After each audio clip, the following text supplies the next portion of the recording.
Hi అండి, అందరికీ నమస్కారం. ఈరోజు మా ఇంట్లో టిఫిన్ అండి. అటుకులు పోపేస్తున్నాను.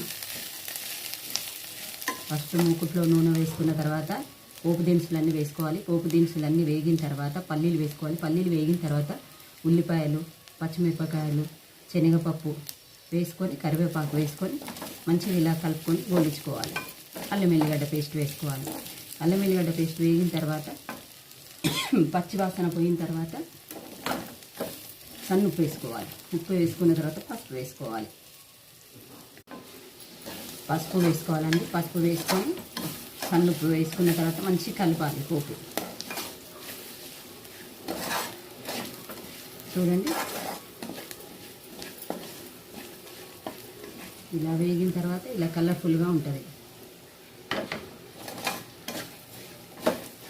ఇప్పుడు మనం 2 సార్లు కడిగి పెట్టుకున్నాం కదండి, అటుకులను వేసుకోవాలి.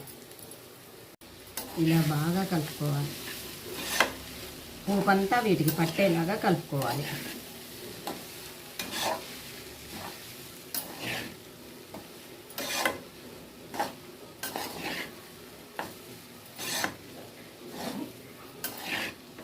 నిమ్మకాయ పిండితే ఇదే పులిహోర అవుతుంది.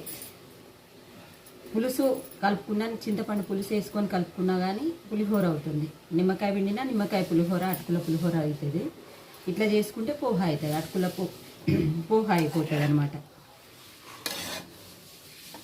ఇలా పోపంతా కలిపి పెట్టుకోవాలి.